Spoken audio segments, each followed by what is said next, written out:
that's really important for a feature film is that you have some marketable name talent. And the actors that we used in the short film are obviously very talented, but they are not quite name recognized actors. And so we want to go with people that are going to give it the best chance in the marketplace. I don't know about you, but if there's a film that comes out and there's nobody I really recognize in the cast, I kind of think to myself, well, it must not be that great of a movie. They weren't able to get anybody on it who has done some interesting things, and maybe the acting is going to be bad. Whether that's fair or not, that's the perception, and so that's the perception that we want to fight. Saturn says, this is what Christian filmmaking should be. I'm so excited to see this project go through. Thank you, Saturn. We are definitely trying to do something very different in the Christian film space. And I think that it's worth doing different things because different people are going to be reached by different approaches. And while there are a lot of excellent Christian films out there, I also think that there are a lot of films that could be better. I think that there's a better way to tell stories personally. And I know that if it reaches me, if I'm making something that speaks to me, then it's going to speak to other people that are like me out there who maybe other films aren't speaking to. So that's really my hope. John says, you are alone. Get over it. Grow up and let go of your imaginary friend doll. Okay, so John's not so much a fan of God and consequently not so much a fan of the Shift, and that's okay. I mean, it's not okay. I don't think it's okay. I think John should, explore that a little bit and not dismiss God so much. But I understand that not everybody's going to agree with what we're doing. But imaginary friend doll, I've never heard God described that way, so kudos for that, maybe? Probably not, but at least it's different. Tara says, I definitely had tears a little bit at the end. I would 100% see how this plays out. I think it's an amazing story, and it's relatable 100%. I think it would really help people to be able to see this play out and see just how God defeats Satan every single time. Tara's got it. That's exactly what this film's all about. Thank you, Tara. Marilyn says, this was amazing. It shows how the enemy works through fear and deception, but it also shows what he is afraid of and what is truth of the word of God and prayer. He flees with it. It is so important, especially in these difficult times, to know the word and pray. Without it, we will not be able to stand. Exactly. One of the things that Kevin says in his prayer that I think is so important is that he acknowledges his weakness. He says, I cannot do this. I need you to come in and help me. And that is really the humble heart that God is asking for. He's asking for us to come to him in humility and admit that we can't do things by ourselves. And when we do that, then he will come and help us and fill in those gaps that we can't do on our own. That's been true in my life. I've seen it over and over and over again. So I think it's a really important message to get out there, and I'm glad that Marilyn was able to see that in the film. Comment that just came in over Facebook. This is from Laura. She says, the comparison to Narnia is brilliant. So much power in C.S. Lewis storytelling because it leads the reader/viewer to come to the intended conclusion, but on their own terms and in their own understanding. And Laura is spot on. That's what I admire so much about C.S. Lewis and what he did. And that is absolutely what I'm trying to do with The Shift. We are not preaching. There's really no moment of preaching in the short film, and there won't be any in the feature film. This is about showing people what is truth and letting the preaching happen within the storytelling itself. And for my money, that's a much more powerful way to get these messages across. Not that there's anything wrong with preaching, but I don't think preaching belongs in storytelling. That's where I'm coming from. Diane says, amazing, talented people in creating vision of this story and bringing it to life. Would love to be able to see this short story into a movie. Need to see the rest of this. Want to see this man's journey after his visit with Satan. And that's the whole idea. Let's follow Kevin out the door. That's what it's all about. And finally, Seth says, I am agnostic, but I do feel a pull. Good show, gets us thinking, great acting. Seth is not the only agnostic or even atheist that has come to The Shift and found something that they wanted to keep watching. That is the other power of this film, I believe, in our approach, is that we are trying to reach people who would never give a film like this a chance, who would never give any kind of faith-based story a chance, because in their perception, a faith-based story is one thing, and that is a thing that they don't want anything to do with. But we want to invite people who don't share our faith to come and watch this film with us and enjoy it as a great movie. The faith message is in there and it's clear. Seth saw the film. He knows it's clear. He wasn't fooled. He knew that there was a prayer at the end. He knew what was going on, but he was still able to enjoy the film. And that's because the storytelling is calibrated that way. I mean, it was intentional. I wanted to make a story, and this is actually true of a lot of my works, is that I want to tell stories that deal with faith seriously, but that do it in such a way that I'm not speaking to the choir, I'm speaking to everybody. And everybody can come and enjoy and not be put off by the way that faith is treated and approached. It's a very intentional thing, and I'm so glad that Seth was able to see that. And I know that as we get this film out there, even more people are going to see that. Okay. I know that you're waiting for our special guests. Dan Haseltine and Matt Nelson are here, along with some of our super fans. We're going to tell you their stories, and we're going to get to them in just a minute. We are shouting out investments today, and I'm going to talk a little bit more about that in just a second. But I want to show you real quick a video that's going to be debuting right after the live stream. You're the first people to see this video. And this is a new video that we're going to encourage everybody to share with their friends and to get out there as far and as wide as we can, because we think it'll be a really persuasive and powerful video. But you know what? Judge for yourself. Here we go. Hi, I'm Brock Heasley, the writer and director of The Shift. One of the reasons I made The Shift was out of frustration with all the depictions in fiction of a person facing off against the devil. I'd never seen a character handle that in the way that I would as a Christian, which is simply to pray. Quiet faith in the face of great darkness and temptation.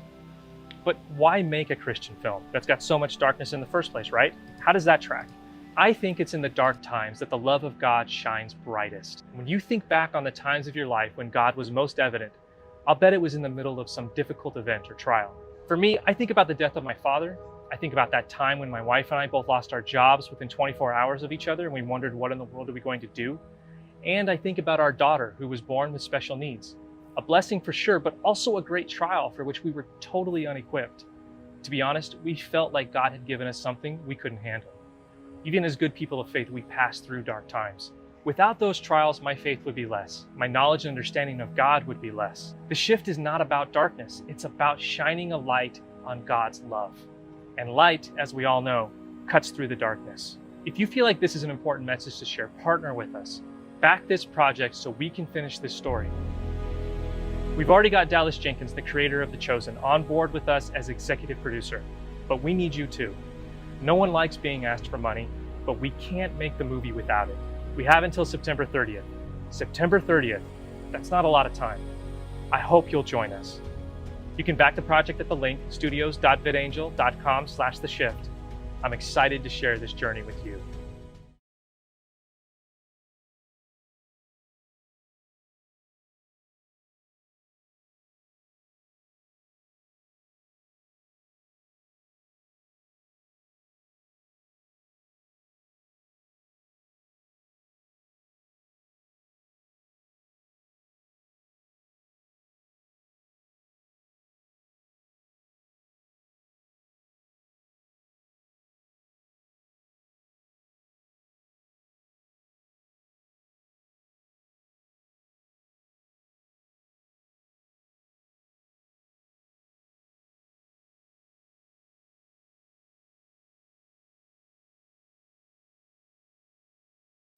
I always do this. I always screw up the audio after a video. I messed it all up again, and everybody is messaging me like, oh my gosh, you idiot, you did it again. I have got to get somebody to press buttons for me.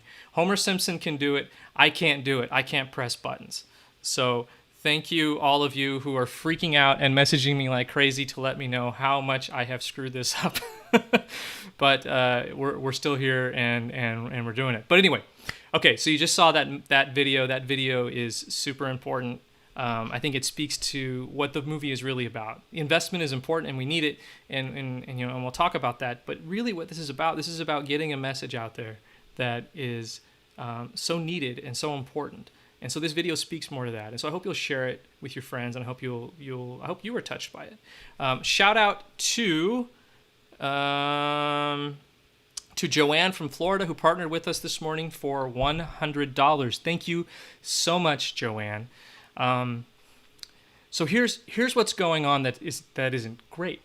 I don't like having bad news to share with you, but I do have a little bit right now, which is that Joanne is the first person to invest since we hit our minimum goal on Sunday. Now, that was a while ago, and it was kind of a shock to see all the investments fall off so sharply. I think we put so much into hitting our minimum goal that I think we maybe obscured the fact that our minimum is really, it's less than even a tenth of what we need to make this film. We only have, I think, 16 days now to get to the full funding for this film. And we are definitely behind now. We've lost 2 days. It's not to say that we're out. It's not to say that it's impossible.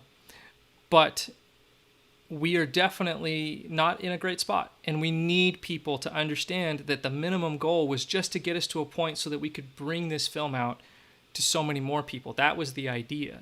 And now once we are bringing it out to them, that's when the big investments are going to need to come in. I shared a video yesterday that talked about this, and I want to share it with you again because I think I said it much more succinctly in this. This time, I will not screw up the audio. Let's watch this real quick. Hey everybody, Brock here, the writer and director of The Shift, and yesterday a pretty amazing thing happened. We hit our minimum goal of $93,000, and that means that we now get to take The Shift out to so many more people.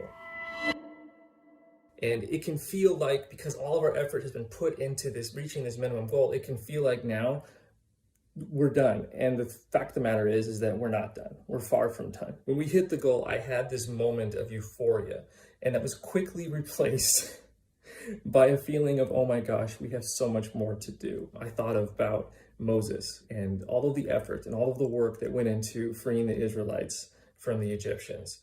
You think about the 10 plagues, and you think about confronting Pharaoh and all of the sacrifices and all the things that were done in order to get them out of Egypt, only to then wander in the wilderness for 40 years. There was so much more ahead of them.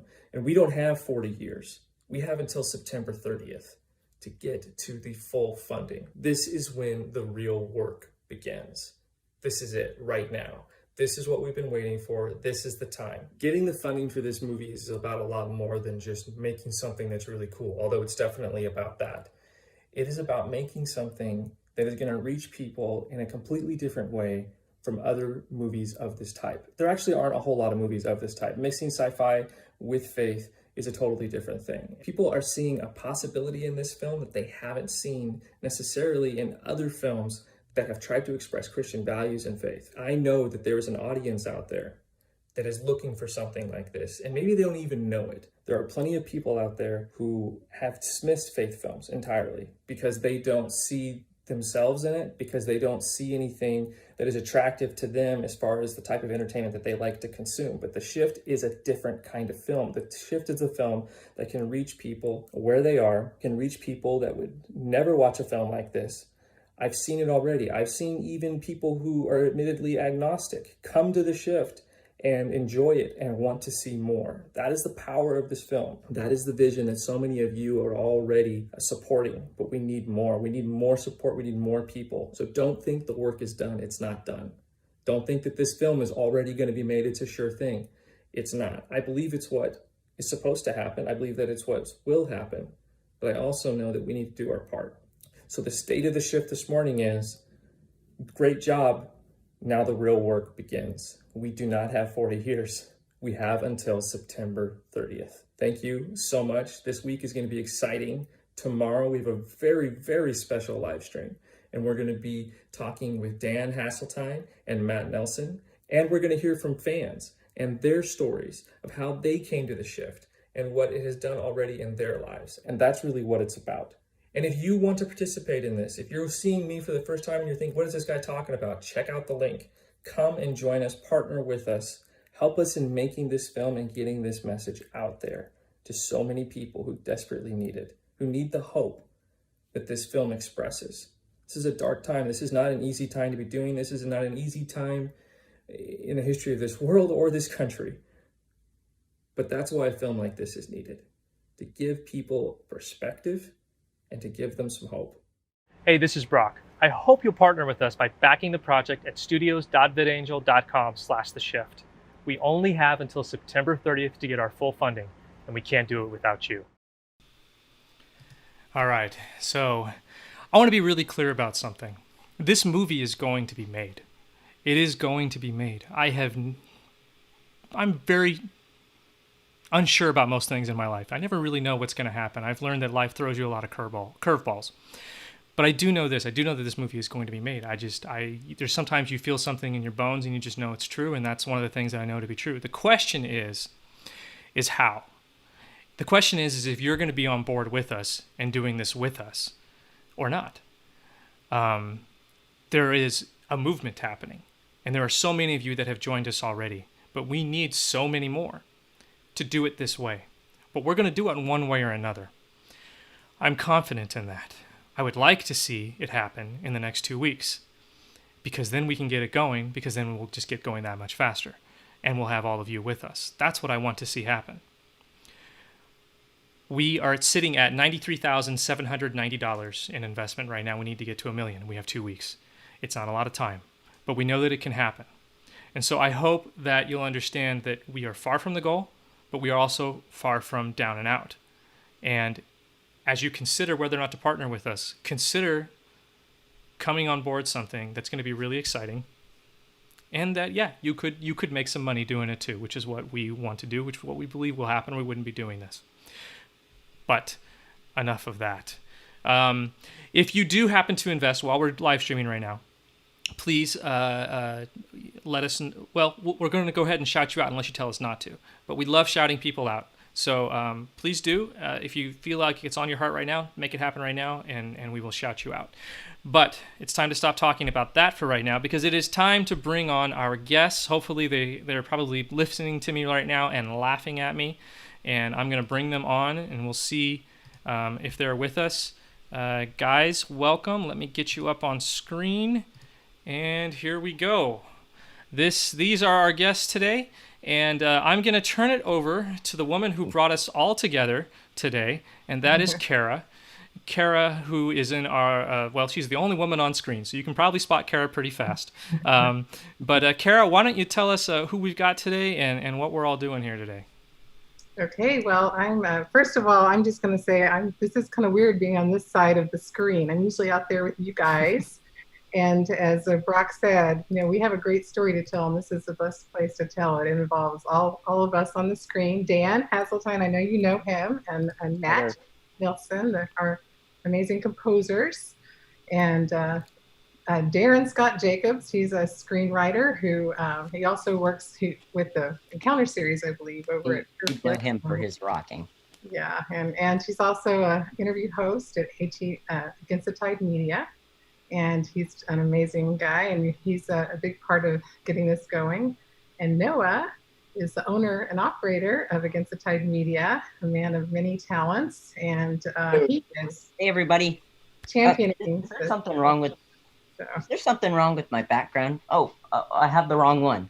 Sorry about that. Nice. I'm going to use that one for There it is. another live stream, another time. No, I'm kidding. Yeah, this is my real background. So this story that we're going to tell, like Brock said, it involves all of us here on the screen, but it absolutely involves all of you guys. And we're going to talk more about that. But every single person who has prayed for this project, shared it, invested into it, you're part of the story, and it's God's story, but you're involved in this. But the real reason I'm here on the screen, and I think it's important to say that, is God woke me up, and it was a few months ago, right before the COVID hit. My lifestyle changed, and instead of being in a consuming job, I became a full-time caregiver for my mom, and then isolation on top of that. And God called me to just draw near Him, and I did. And a few months into that, He truly showed up, and I became a listener. And one of the things that happened was a quote that actually I got it from Matt Nelson. And I'm going to read this quote to you because it's become so important to me and also part of what this film is about.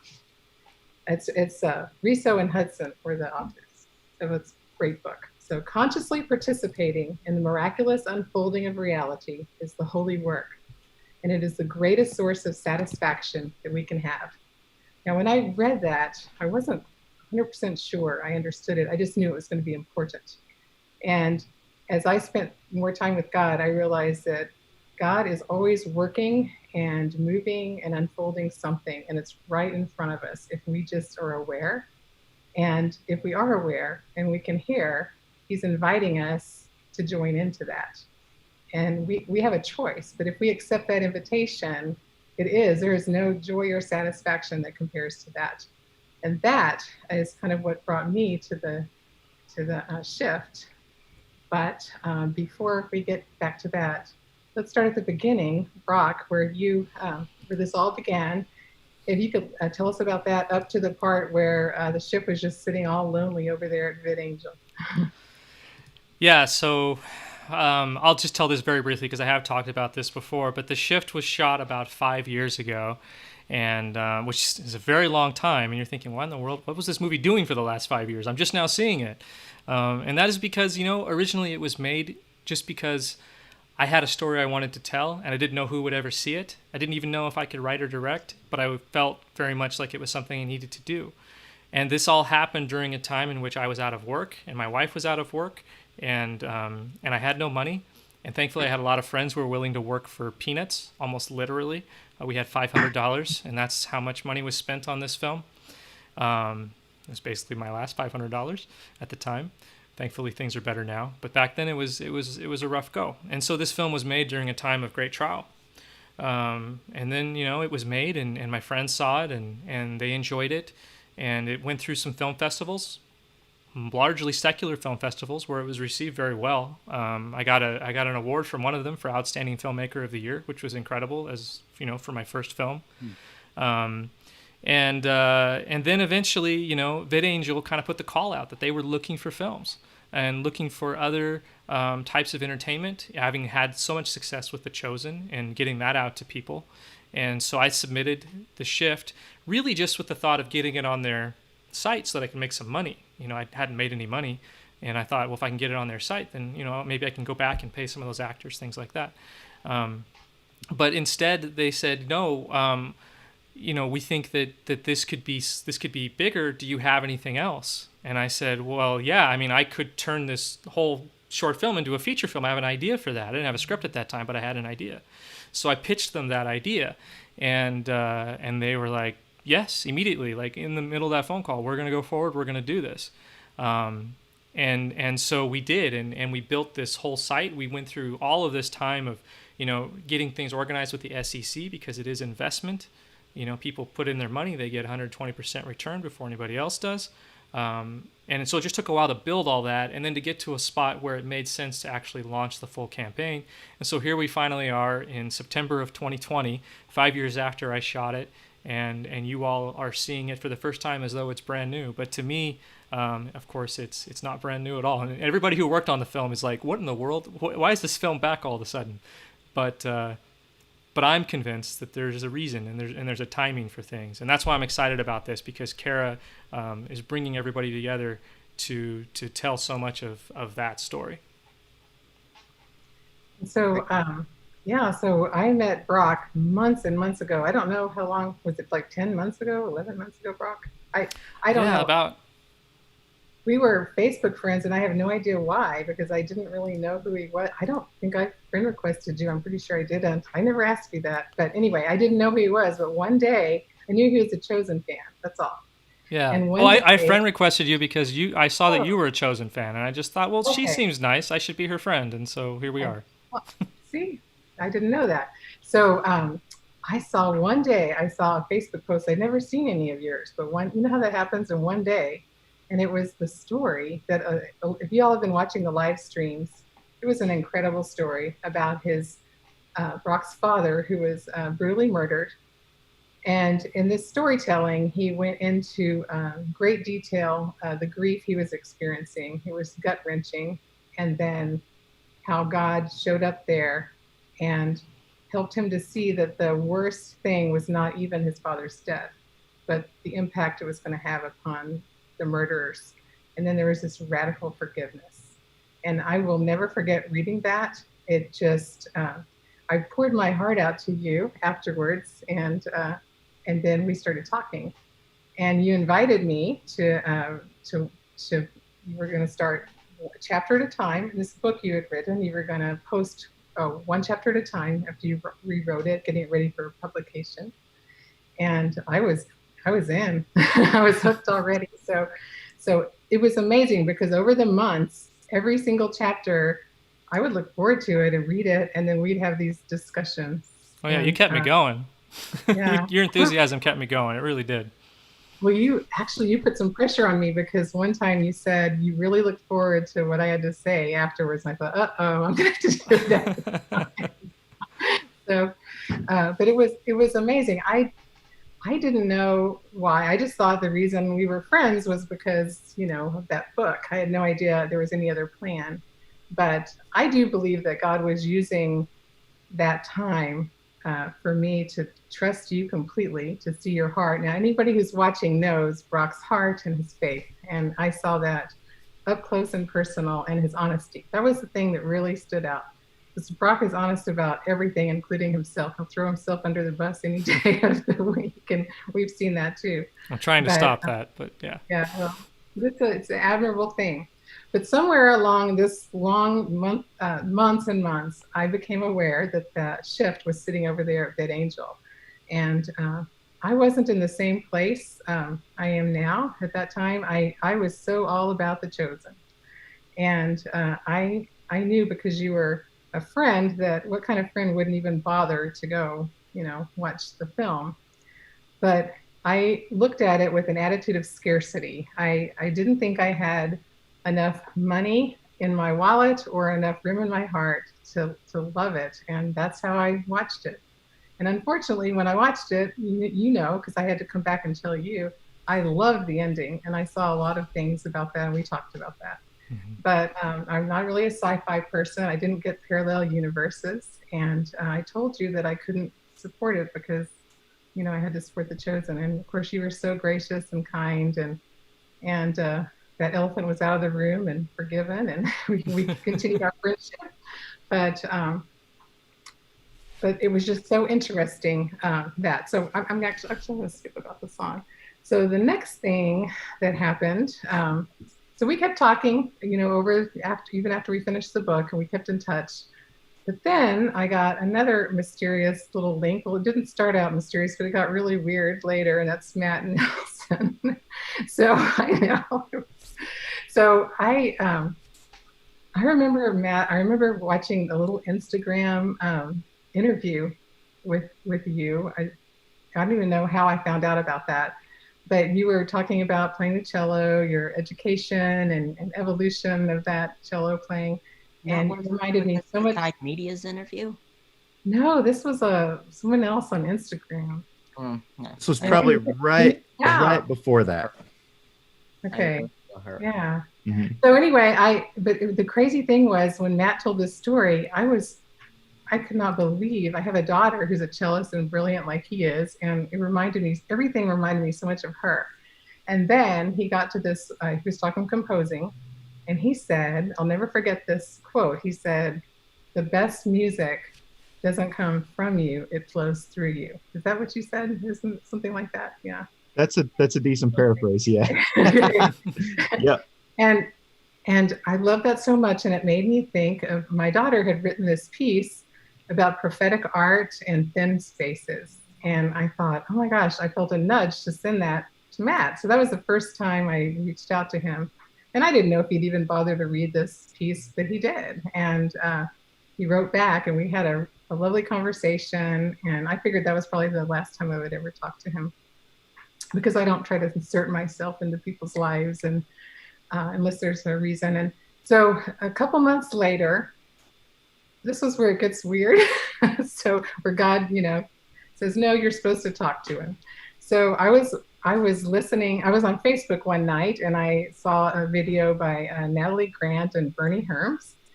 And they were doing these little living room concerts. And she mentioned, I really fell in love with them. And she mentioned something about her husband. I knew nothing about him. So I decided to Google him, and evidently he's an accomplished composer and a producer. And there were a zillion videos came up, and I just picked one out of the middle that looked like they were talking, just one. And in that little short video, I could not believe this, he was talking about composing, and he said a friend of his said, the best music doesn't come from you, it flows through you. Say the name. And of course, that's the quote that I remembered. And I just thought, are you kidding me? Now, God uses me for connections. And I thought, what is he doing? What is he doing? Am I supposed to share The Chosen with, Bernie Herms or something? I didn't know. But I thought, oh, this is ridiculous. They don't even know each other, I'm sure. And so I Googled and I found out that Bernie Herms lives in Nashville too. And I wanted to message Matt, and ask him if he knew him. But I thought, okay, this is creepy. There's no way I'm going to, message him and say that I'm snooping around Google, trying to piece this together. So I decided I wasn't going to. And right then, my phone dinged, and it was a message from Matt. And he said, it was the strangest question. He said, hey, did we ever talk about Dayton, Ohio? Now, like, what? Well, my cellist daughter lives in Dayton, Ohio. And then I remember that I'd posted a few days before, I think, a video of her playing the cello, and it was in a living room concert. And he has a connection there. So I didn't really care at all about that. I just now really wanted to know if he knew Bernie Herm. And so I remember asking you, and I was shocked because you said you toured with them. And then I told you about I don't think I told you all that I'm telling now. I just told you that I'd seen that on a video. And I didn't tell you that I was just at that moment when I was in shock. I was kind of freaked out, like, God, what are you doing? So we just started talking, and we found out that was his quote. And just like I learned things about Brock, I learned that Matt is just one of the kindest people I've ever met, and his wisdom and the way he loves to deep dive into spiritual talk. And we just started talking about things like that. And I just thought, okay, God has, for whatever reason, linked me with these two amazing, creative people. Yes, Noah? Hey, I don't mean to interrupt, but no. I just got a notification. Neil Harmon asked to join the Shift fan club. Okay, you want me to take nice. Care of that? Neil, of course, is the CEO of VidAngel, so that's a get. That's a get right there. Awesome. So maybe you should let him in, huh? Yeah, maybe we let him in. I mean, vet him first. Vet him. But yeah. First. Hey, while we've got this quick pause, I just want to announce real quick. Sorry, Cara. We had a couple of investments come in, and I want to be sure we shout them out. Thank you so much, Chelsea in Michigan, for partnering with us for $100. We so appreciate that. And Charles in Texas also just invested $100 in the Shift. Thank you so much for partnering with us to make this film possible, Charles and Chelsea. Big difference. Thank you so much. Okay, back to you, Cara. Okay, let me let Neil in. Oh, somebody else did. Okay. So that was that, and I was just living this peaceful life and bliss with my husband and my mom, and just enjoying life. And then all of a sudden in July, I got this invitation from God, and it was a strong invitation, and it was to rewatch The Shift. And this time I didn't have, my head telling me a different story, and I saw something so different. I saw the importance of it, and this was an important film. And I didn't see everything that some of you guys did, but I knew that the state of the world, I was actually thinking about the state of the world that day, the divisions, the darkness that's all around us. And I realized that this is a film that needed to be made. And I felt God saying, invest into it, which I did, which didn't make any difference at all. I was sitting there at $12,000. And I also remembered something, Brock, that you said when you were young, God had put an idea in your head that you were going to be doing something very specific that was really big for him. And over the years, when it didn't happen, you kind of felt maybe that was vanity or something. And I just felt right then so strongly that this was it. And then finally, the big thing was I felt like I was supposed to contact you and say that I'm going to help you promote this film. So I'm sure you remember that. I do. That was actually a pretty big moment because you were the first person, outside of my circle and outside of, everybody who was helping me directly, who stepped up and just said, I have no connection and I'm not really going to get any benefit from this, but other than potential investment down the line. But I'm going to take this on as a personal cause. That was kind of what you said to me. And that was such a huge moment for me, because you were the first person to make me feel like, okay, maybe I'm not crazy. Maybe this is something that when it gets out there, people are going to latch onto it and have a passion for it. And it won't just be me that's carrying this ball. Hey, so that was important. I think we just lost Dan. I think he quit. Oh, Dan's like, they're taking too long to get to me. Yeah. Y'all text me when you. No, he's back. He's back. Back. Yeah. So I just remember thinking too, like, God, why me? But we all know God doesn't call the people who have it all together. He calls the people who are available and willing, and that's what I was. Very true. So then so what was the big plan? To put a Facebook post out. Anybody who has tried to promote a video on Facebook knows, like, nobody looks at it. And I knew that if I did it by my own schemes, nobody would be looking at it. So of course the plan was to really pray and write a Facebook post and see what God's going to do with it. And 2 people watched that video. One of them was, if you're out there, Rhoda Grace. She's a beautiful songstress from Alaska, and yay. She wrote the most beautiful review. She had very detailed eyes for it. And then Darren, and I'll never forget, because Darren on my in the comments, he said, "This looks dangerous." I was like, "Yeah, it is." And then he watched it, and then he started, like, blowing up my messenger and then blowing up Brock's and calling both of us, and it was so exciting. He had a vision. So you go ahead and. Yes, and you were next. I'm going to tell you next. Okay? Did he say his famous line after he watched it? What was that? Boom. That on Okay. Facebook all the time. Now, before Darren does that, real quick, Cara, what is your cat's name? Sabrina would like to know. Oh, Belle. It's my mom's cat, and I can't control where she sits. But yes, last night I had a Zoom meeting, and she decided that was a spot, so I figured she'd join us. Her name is Belle, you said? Belle, yes. Belle. And then Roxy says, Roxy, just responding to everything we're talking about, she says, God is really doing some interesting maneuvers to connect his people this year. I'm loving that I get to participate in some of this spiritual chess game. Well said, Roxy. Nice. I think that is what's kind of going on. Okay, Darren, over to you. Amazing. Well, I love movies. I struggle. People know this. I really struggle with faith-based filmmaking for the most part, even though I have a great passion for it. So when I watched The Shift, I went in kind of as a cynic, Fair. But I thought I'd give this a look. I like the idea that, I'm a huge C.S. Lewis fan, like the idea that Brock was actually taking evil seriously, which I think is something that, by and large, our current culture doesn't do. And so I watched it, and I remember finishing it, and I thought, was that as good as I really thought it was? So I watched it again. And everybody says this about Brock, that, he threw $500 down to make this. That's not, to me, what is impressive. This is what's impressive to me. I've seen $80 million to $100 million films that doesn't hit the mark the way that Brock did for $500.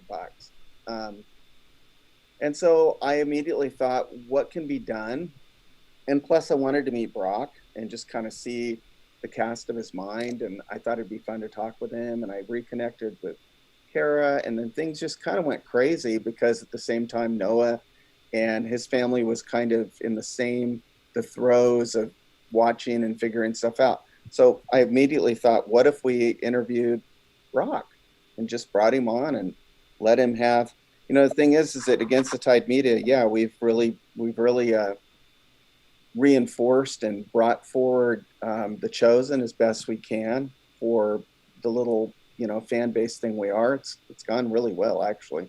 But I thought this could be maybe the next thing that we branch out. And ironically, to be honest with you, I thought I could see Dallas being interested in this, and and Brock, of course, will tell that story down the road, and he has before.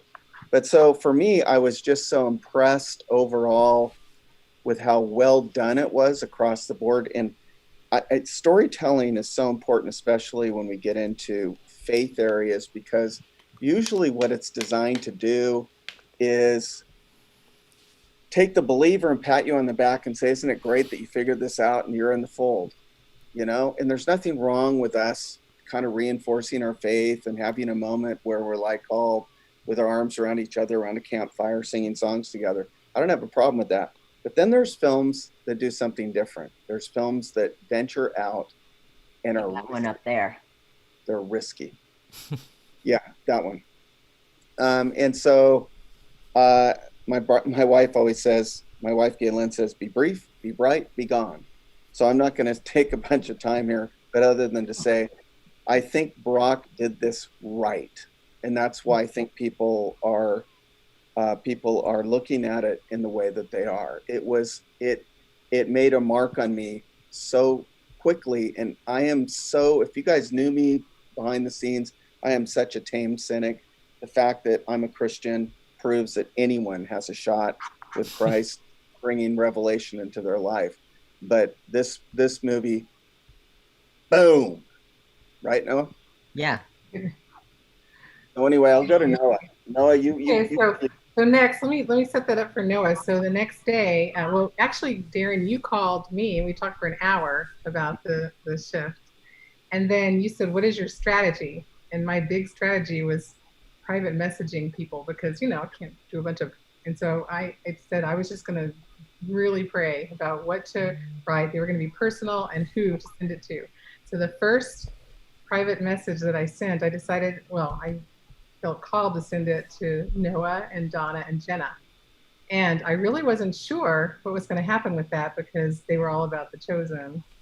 And I'll let you tell the story, but oh my gosh, that was the most exciting day because then that God really is. He's saying, do this little thing and look what I'm going to do with it. And again, blowing up.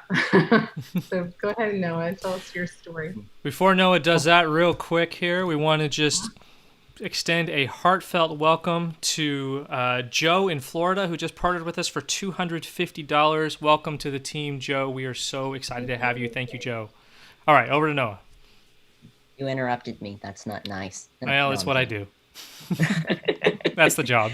Well, first of all, Anthony just sent me a message letting me know that the files for your interview with Brock in Orlando are still missing. But sorry, Anthony, I can't talk right now.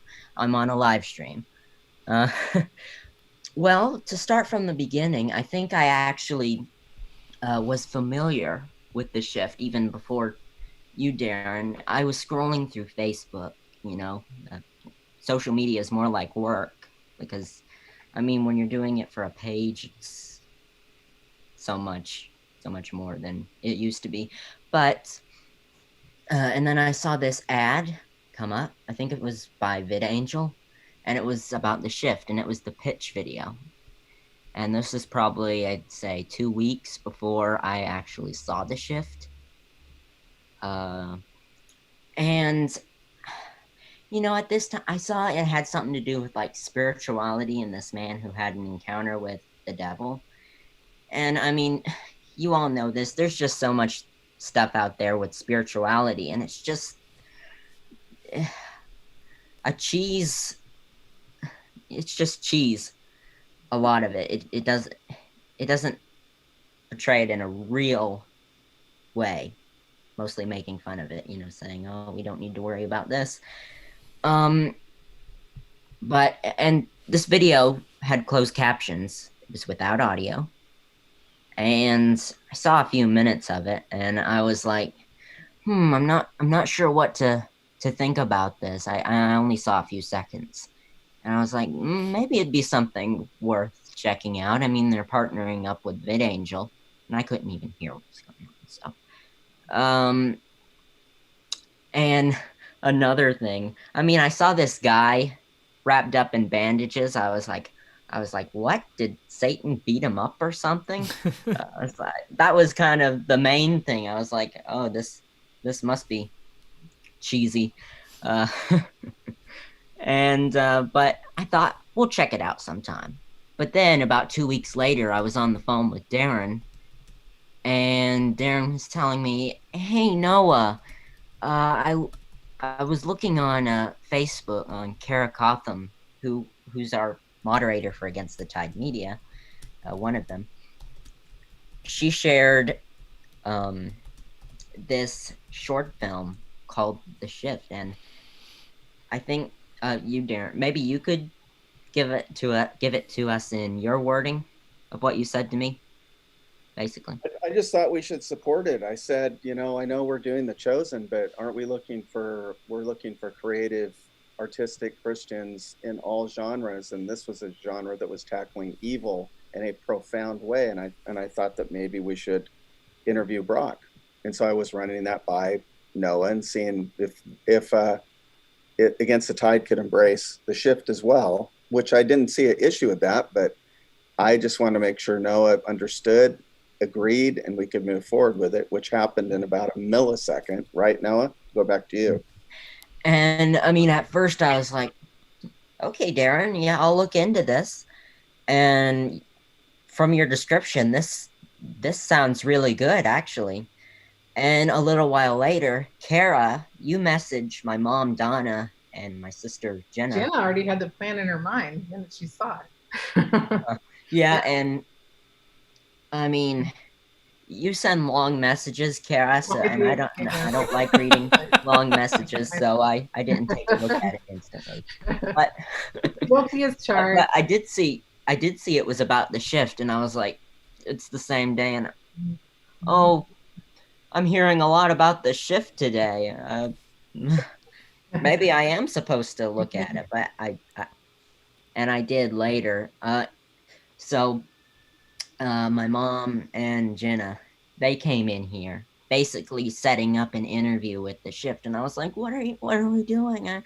I mean, I haven't even seen this yet. And they were like, go see it, we'll turn it on for you. And so I was watching it, and at the end I was like, what happens after Kevin walks out the door? Yeah. What happens next? And I just thought it was so good because it portrayed evil in a real way. I mean, I like the way you described it, Brock, the false father. Mm-hmm. And I mean, a lot of people think, I mean, I've talked to people who think there's no such thing as evil or the devil. They think that that's fantasy, that everything comes from God. They think that it could be from that God's punishing us, and some choose to believe that and accept that. And others, that can turn people away too, because they think, oh, he must not be a very loving God if he's doing this. But you need to understand, there's an enemy out there who wants us to believe that he's not a loving God, and that, and he's like, the way it was in The Shift is he was basically saying, okay, maybe I can do something for you that he can't. Mm-hmm. Like he was saying, I can do that. I was like, I'm the best one you can go with. And I mean, I know we can't blame everything on evil, because I mean, at the beginning, we chose to eat the fruit. Adam and Eve made the first sin.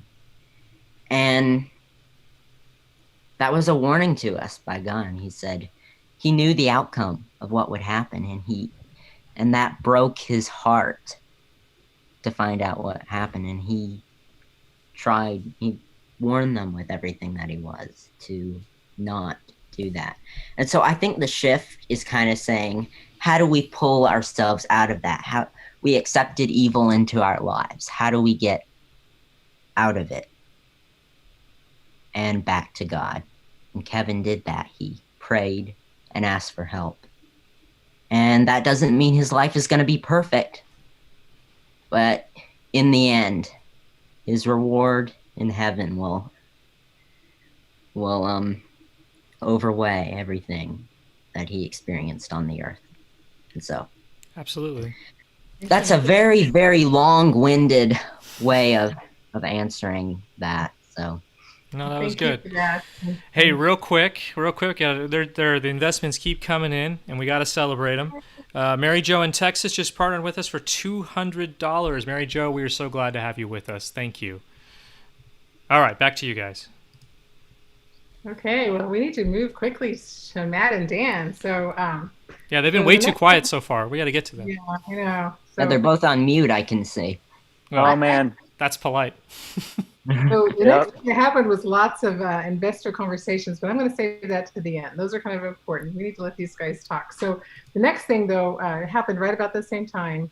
Brock realized that I probably needed a little empowerment because I'm talking to a lot of people about this, and he let me. I had the privilege of reading the script, which none of you out there will get one detail of. Just know that right now. But it gave me such a vision because I actually already watched the movie. It's amazing. It's amazing. And they're going to talk about that more. I want to skip past this, but one thing weird that I didn't tell you that happened before. So when Brock and I were just conversing, one day he put something out months and months ago. Put something out about a song that I liked, and it linked him to heaven. We got in a conversation about songs. And he had a bunch, and I said, hey, I want some of those. So he sent me about 12 songs, and some of them were Jars of Clay, and I liked all. But there was one, which will remain unnamed, but there was one that it just gripped me, and I couldn't get it out of my mind. I was thinking so deeply about it. I played it over and over, and that was just months ago, and I didn't think there was any significance. But when Brock told me, when he gave me the script, he told me a song. He said, have it on standby. And it was that song. I mean, I think that's another, just one of those crazy little, mysterious things. Like, why that song? But when I heard it in the script, I just thought it felt like it was just made for this scene. I'm sure, I know Dan wrote it, by the way. And I know he has his story about how that song is written, but I felt it was written for that scene. It just truly moved me. And so I was talking to Brock about it, so excited about it afterwards. And he told me, well, I don't have that song. We hope we have the song. But thank goodness we have Dallas to somehow, connect him to Dan. But at the same time, you all know who knows what's going on with The Chosen, that Dallas was almost off the grid. He was so busy with navigating COVID, looking for locations, and Brock was a little bit, has a lot to ask him about. And so right then in my mind, I thought, if he can't get a hold of Dallas, hey, I've got a link in. So, but I didn't feel like God was telling me to do anything. And so I didn't say anything. And actually the next thing that happened was the meeting with Dallas, right, Brock? Yeah, I think it was around that time because Dallas and I had been friendly for about a year.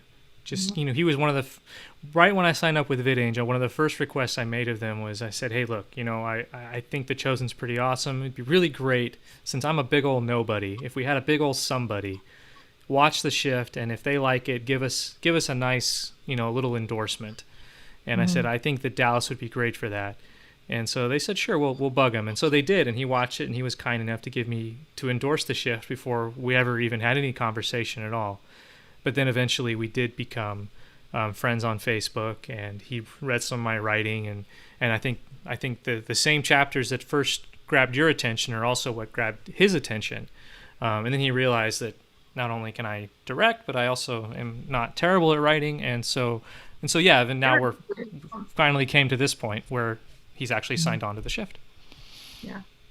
And so shortly after that, I know that Matt and Brock have no idea why I was weird about mentioning that I knew Matt, but whatever. I one day I remember Matt and I were talking. We talked about music for the first time, And that same day, Brock, you brought up casting, and I remember that it was a really fun conversation.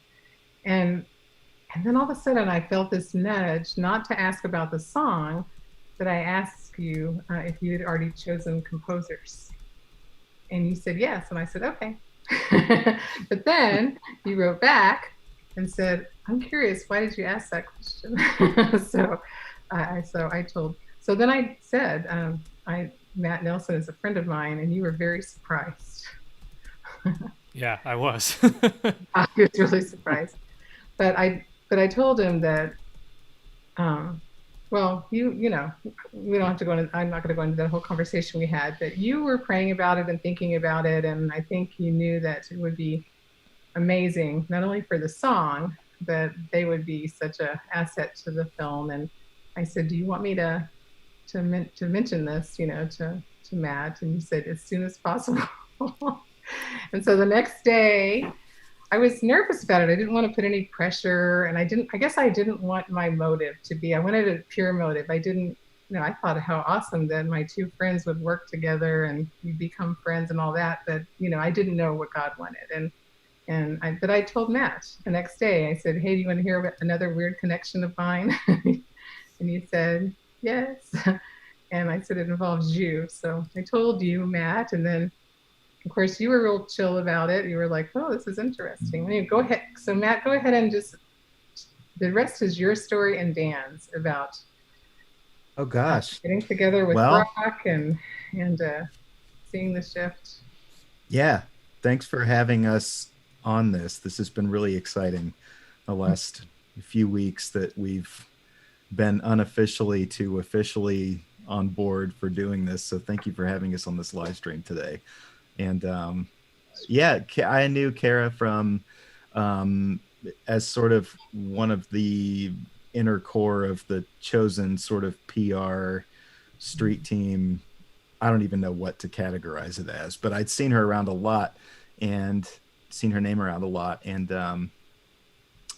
she messaged to me about, we talked about your daughter being a cellist. We talked about, and Cara is such a sweet, kindred spirit kind of person. I just connected with her immediately, and we had a lot of things in common with music and both of our spiritual paths, and so we had a lot of things to talk about. She brought the shift thing to my attention, and really, I mean, I think you'd been working with Brock probably for a decent amount of time before you ever brought it up in conversation. So yeah, I mentioned you to him. I just never told him about you. Okay. Yeah. So Cara said, "Well, I think he might be. It sounds like he might be open for the composer spot." And I thought, "Oh man, sure. Well, I'll talk to anybody about anything. So hook us up and let's have a conversation and chat." So Brock and I started messaging a little bit back and forth, and he said, "Have you ever seen the Shift, the short film that I did?" And I said, "No, but tell me where to watch it, and I'd love to take a look at it." And I was now, had Cara not even brought it up to you at that point? No, I'm so sorry. I sent you the link, but right before he did, but I hadn't. Oh, wow, I'm sorry, Brock. No, that's okay. That's okay. Like, I didn't know, like, I wasn't trying to be, like, I didn't know if Matt, honestly, I didn't know Matt, but I figured he was a good guy, but I didn't know maybe he was being a little facetious with me, like, he had no idea, or, like, he was just pretending, because, you know, you had already brought it up. I didn't know what was going on, but I told him about it, but I hadn't asked him to watch. He didn't ask to watch it, and I didn't want to make any assumptions about anything. I just thought, this is a cool guy who's making a movie. Cara knows him. It seems like it's possible that he might be looking for someone to score the movie. And so I'll keep that in mind as we're talking, but I just sort of let it be whatever it needed to be. And which was kind of my approach as well. Yeah, I sense that. You're also a very kindred spirit. So I watched the short film, and I was really impressed with straight away the look of the movie, the pacing of the movie, especially when it gets into the diner scene. And I just thought, I'm not a filmmaker, but I was really impressed with the cinematography and the restraint with the pacing of the conversation, the way it went. And I think that, so I thought, man, if he's going to turn this into a feature movie, it could really be super, super cool, because it's already showing in just 20 minutes. It's showing me that it could be a really cool, important movie in this world that he's creating it in. So I thought it was great, and immediately kind of like shot it over to Dan. I was kind of side texting Dan the whole time that we were chatting, Brock. Like, I was side texting Dan, and I said, I think this guy might be kind of feeling us out to score his movie. And but I'm just gonna kind of leave the cards on the table and let him deal them the way he wants to. So I said, I'll keep you posted on this, but he sent me a link to the short film. So I sent it to Dan and had Dan take a peek at it. And we kind of like put our heads together after we'd both watched it, and came basically to the same conclusion, that we thought it was really promising and interesting, and something that we both might want to work on if it got there. And so then eventually Brock pitched the ball, kind of teed it up for us, and sent the script to us, and which was a very gracious thing to do, especially since I think the buzz was sort of starting to build around this stuff now. So for Brock to just send his full script out for a potential collaborator to read, I think was a display of trust that I considered to be sacred. And sent it over to Dan too, and I kind of like burned through the script. I mean, it really was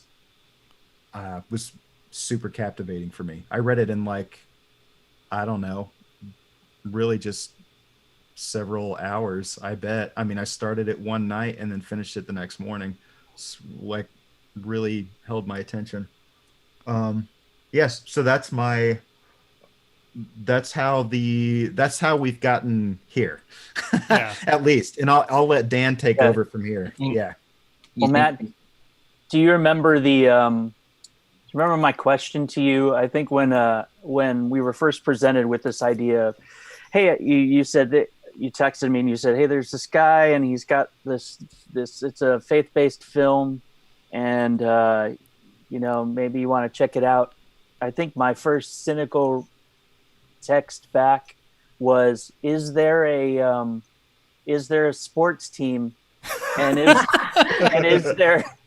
there a mass conversion? Was my first response. So this is why you're a trustworthy collaborator for me, Dan. Finally, not liking sports works in my favor. It never has until now. Well, so Matt and I, we kind of went back, and I was also just really incredibly struck by, it's interesting that Matt and I, we both kind of gravitated towards the same things in the film. The diner scene was really amazing to watch, and there were elements of other films that I really appreciated, the pacing element, but even the way, like, there were some transitional moments between him like in the kitchen and then going to the office that reminded me, it was almost like the way Danny Boyles would have done something with Hot Fuzz, or these other movies like that. And there were just these elements that where Brock, where you had nodded to a few different films that I was, had really loved and had spent time really digging into. And I thought, he's an intelligent filmmaker, and I'm not used to seeing that. Christian film has been a very kind of horrible thing in a lot of ways. It's a genre that has been buried under the weight of its agenda. It really has, to the point of where it's, it's like a lot of things in sort of the Christian entertainment world, which is where I've spent my entire life, it seems. But that you have people not knowing how to tell a human story. This was much like the thing that I gravitate toward in The Chosen, which is that there are characters that respond like human beings, that react to this person of Jesus in a way that is more human. Those are the things that have mattered to me over the years. And when I watch films like a good friend of mine, a mentor, had said once, he quoted Walker Percy, who's a novelist, an author, who in one of his books said, bad books lie, and they lie most of all about the human condition. And what he was basically saying is that when you start to read a story and you decide you're going to put that down and you don't want to continue following through with that story, the main reason, whether you know it or not, is probably because that book is lying to you. And what you're doing is you're looking at the character in the book and you're seeing that he's not responding, or she's not responding to these existential crises or the things that are being pushed in on them. They're not responding in a way that's actually human. And I think Christian film has failed at that in a lot of ways. I would say Christian music failed at that in a lot of ways, that it didn't know how to tell the human story in a way that could really invite more people in. And that's where God manifests himself, is through us and in us and with us. And if we don't understand how to relate to each other, then we can't actually experience God to the fullest. So when we're back and talking about film, I watched the short film and I thought, oh, he gets it. This guy Brock, he gets it. He understands that when a person is confronted with evil, and evil that is somewhat unbelievable, he responds in this somewhat cynical, detached way. And I thought, well, I've not seen this done this way before. And I thought, okay, he's a true storyteller. I think we can do something with this. And it got me excited. And so one of the things, when after Matt and I talked a lot, I feel like the value of what you're trying to accomplish here is there are very few stories being told in this genre of science fiction that are willing to go and take risks and fall into these places where storytelling just hasn't gone. We spoon feed entertainment to other believers as if they're not smart people that live in the world, as if they're not people that watched Inception or watched whatever, Game of Thrones, whatever it is. But there, you realize that there's an entire group of people out there that want to be entertained and want to also have their brains kind of challenged a little bit and their hearts challenged. And I think you've done that. And having read the script, and I mean, I sold mine on eBay for thousands of dollars since the movie's not out yet. No, I'm kidding. Great. I plan on giving all the funds back to no, I didn't. But the reality is you've written a great script that is going to do, it's pushing the genre forward, and it's great storytelling, and there's value in that, which is one of the reasons why I hope people will invest in it. It's one of the reasons I want to invest on a creative level in this is because I feel like it's doing what my hope and wish and goal for Christian entertainment always was, and I know was Dallas's as well. Was to say, what, let's keep raising the bar. There's no reason why Christian entertainment shouldn't be the very best, the most impactful kind of media that's available, and tell the best stories. Yeah. And I mean, like the greatest story ever told should be the greatest stories ever told. Yeah. People Should like be. Brock in Dallas are creating a whole new era of Christian entertainment. People like you and Matt are creating a new generation of Christian music. Yeah, and they're not letting it die under the weight of an agenda. I like that. I like that this movie is a story that's a good story and it's worth being told. You think you could share a little bit of the pieces of the script? Well, Yeah, I've got. at some point, we are gonna. I'm gonna share some stuff. Not today, but I would anticipate something like that probably next week. We'll probably let some cats out of their bags. Those cats are screaming loudly enough. We need to let them out. Just a few, not all of Ooh, them. man. And not that cat. No. Yeah. Not that Yeah. cat. Not that Kara's cat. Hey, real quick, I just want to give an update real fast here. Let's see. Suzanne in Virginia just joined us, backed the shift for $150. Thank you for your partnership, Suzanne. And I'm personally, just on a personal note, I'm so grateful for Dan and Matt for coming on and for seeing all that they saw in this film and in the script. I've talked about this before, but I've been following Dan almost stalker-like from afar for since '96 when I first discovered Jars of Clay and bought all their albums. Me too. So for me it's a huge deal just to even have conversations, but then to hear him be excited about what I'm doing, which is it's not difficult to say or admit, or it's obvious. It's what the shift is inspired by the type of work that Dan has been doing for a very, very long time. It's very evident when you listen to Dan's music and when you read the words that he writes that he is practicing what he's preaching. He's been trying to raise the bar for a very long time, and the fact that he and Matt feel like the shift can rise to that level is humbling, and it's incredible. We have a question here from Andrea for Matt and Dan, if you guys don't mind. Sure. She says, did you have any ideas about the kinds of music that would be needed when you read the script? And how do those ideas differ from what you have done so far with The Chosen? Oh man, we could crash this plane before we start if you want. Just kidding. Dan, you want to go? I mean, I think there were a lot of it was sort of a distorted solo kazoo was where we were.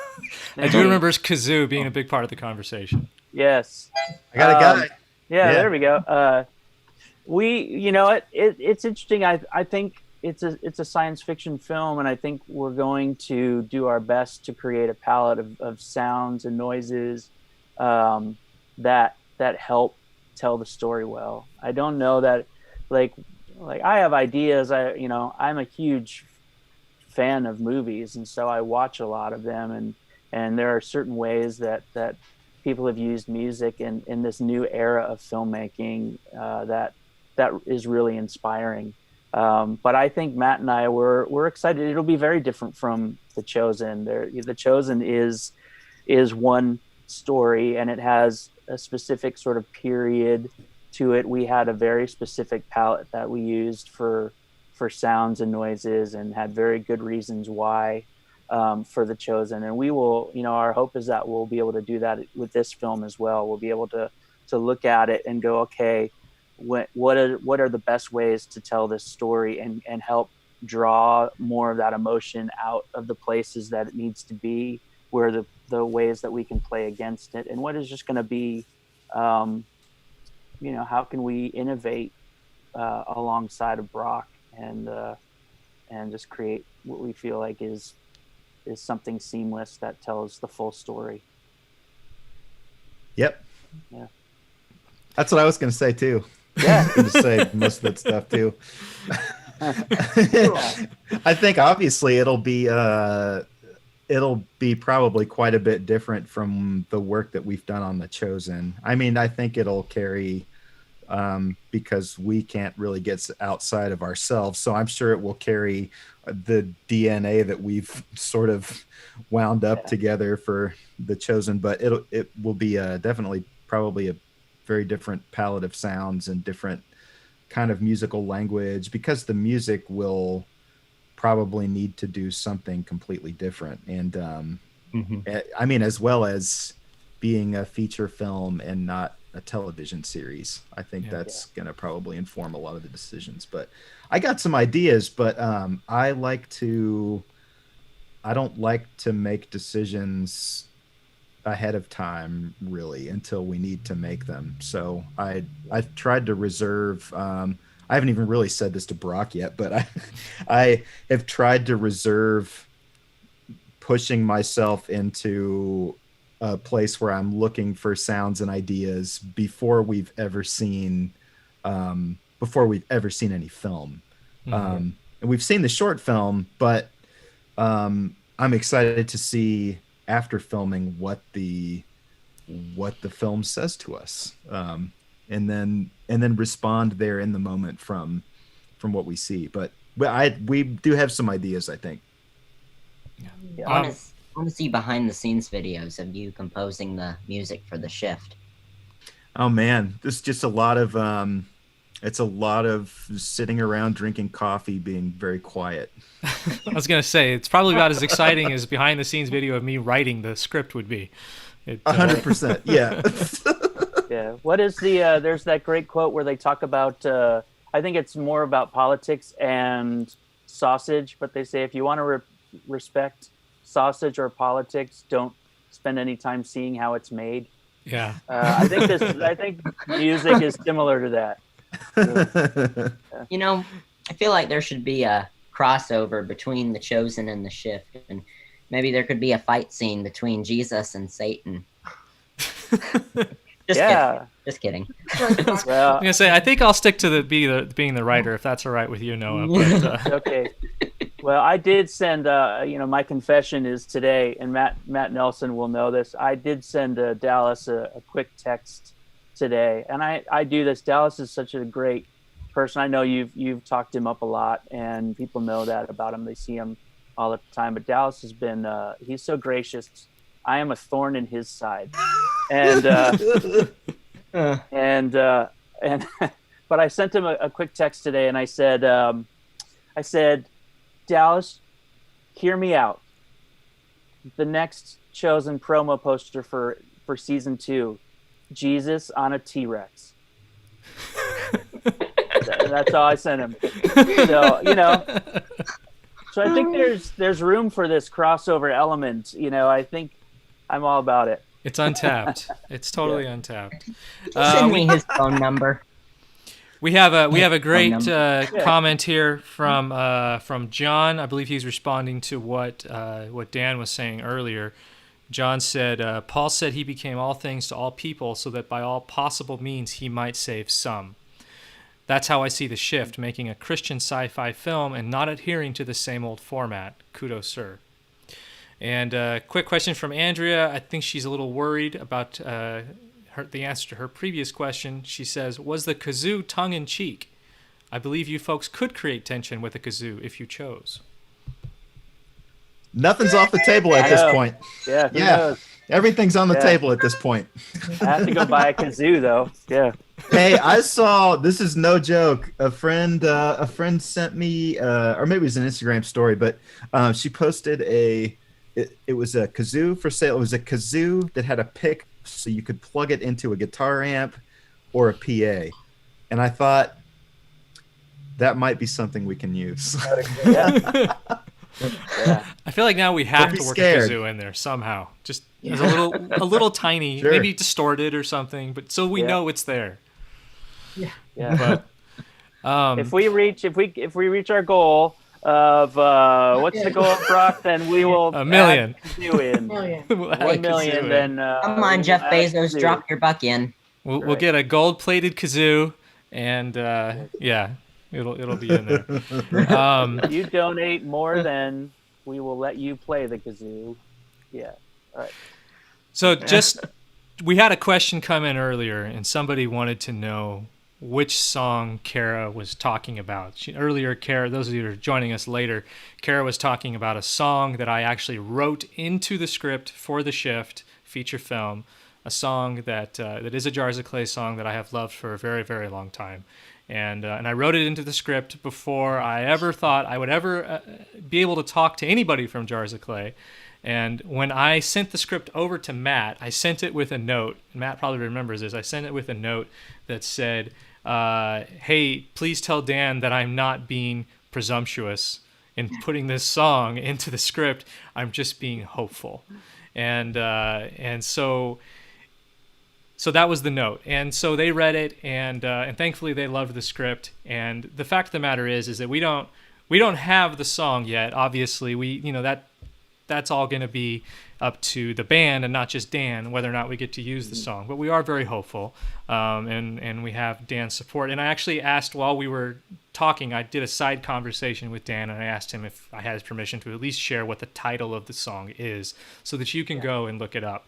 And Dan said that was cool. So that song, which I highly recommend, that as soon as this is over,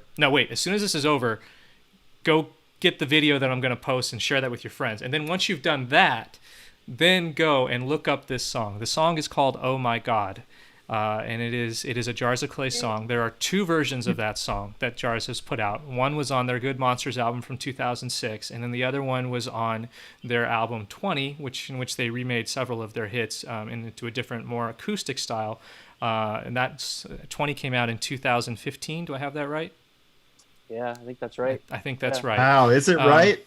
That is I think right. it's right. Oh, man. I recommend, if you're going to listen to one of them, look up the one from 20. That is the one that I specifically identified in the script. The song is called Oh My God. It's about 6 minutes long. It's a little bit longer than most of their songs. It's incredibly powerful. Put on the headphones, go into a dark room, and just listen to the words. And if you're like me, you'll never stop thinking about them. That is a song that has meant a lot to me ever since it first came out. It's a song that has been on my heart and on my mind, and that speaks to me. It is honestly one of my top 5 favorite songs of all time. It is my favorite Jars song. It would be an amazing thing to have it in the film, and I think if we get it and you're able to see how we're using it, it's going to be one of the most powerful and impactful things that I've certainly ever done in my career of storytelling. And so, Where are you going to put it? Where are you going to put it in the film? Where are we going to put it in the film? I'll say this: it's in the third act. It's in the third act of the film. It's going to be below the dialogue, but above the street noise. But above the street noise. No, It's at one point, it's in a coffee shop scene. It's a coffee shop scene. The characters go in, grab a bagel, and oh my God, it's just casually. It's playing just in the casually background. playing, and they walk out. You may miss it, but it'll be on the soundtrack later. And They're in an elevator, and it's just it's an instrumental. They're in a dance club. Mostly and, kazoo, and there's a club scene, and it's a remix of. Oh my I should God. say this, right? Matt didn't tell me. You sent that note, Brock, to Matt, and He didn't even pass it along? Tell on myself. I was going to tell on myself. all I right, promise. Oh, go ahead, yeah. No, Yeah. I didn't. I mean, quite honestly, I probably just forgot. But I do like to think that some part of me didn't pass that information along to Dan because I wanted an honest reaction. I just want here it is, and if he reads it but I think he texted me right after he read that section of the script and said, "Hey, you didn't tell me that this was a thing." Yeah. So now we got to know, right. what was your reaction to that, Dan? Since you were not prepared at all. I was so angry, and no, I mean it was a great placement. I mean, it really, the way that it worked with the scene was, it worked really, really well, and cool. It was a good emotional piece. And so I that song means a lot to me. It maybe more than a lot of songs that Jars of Clay has done over the years. That one takes a piece of my heart with it every time we play it. And so when it gets used in various spaces or is used to enhance or develop other stories, that's great. I love that. So,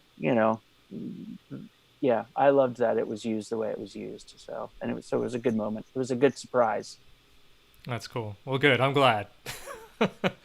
I'm glad you didn't see it as presumptuous. That's good. No. Good deal. All right. How many views do we have? I don't know right now because we're spread in so many different places right now. I have no idea how many people are watching this right now. I got a question here from Janice. It's a question just for me. I'll answer it very quickly. Janice asks, Brock, how did The Twilight Zone influence your writing of this script? So The Twilight Zone is a show that I've been a fan of since I was a kid. I love The Twilight Zone. And what I love about The Twilight Zone is that it's so great at it's just setting up this mystery, in the beginning. And in the first episode is a great example of just how to, of what the template for The Twilight Zone is. If I remember correctly, the first episode of The Twilight Zone is a man walking into a town and there's just nobody there. And he has to figure out what's going on. I can't remember the whole story of that. But it usually involves an individual or a small group of individuals confronted with something that is completely out of the ordinary. And then over the course of 20 minutes, they come to an understanding or not of what's going on. And there's usually some giant twist at the end. And so I use that as that's clearly what Kevin goes through. Kevin is confronted at the very beginning of the film with this mystery that he doesn't understand and can't solve, and we as an audience are left, without any sure footing. We're right there with Kevin. We don't know what's going on. Things are just getting more confusing as they're going. The more questions he has answered, the worse off Kevin gets, until finally at the end he comes to an understanding of what's going on. And then of course the twist in the Shift is that it's actually a faith-based film. You may not understand that or see that if you came at it as a faith-based film.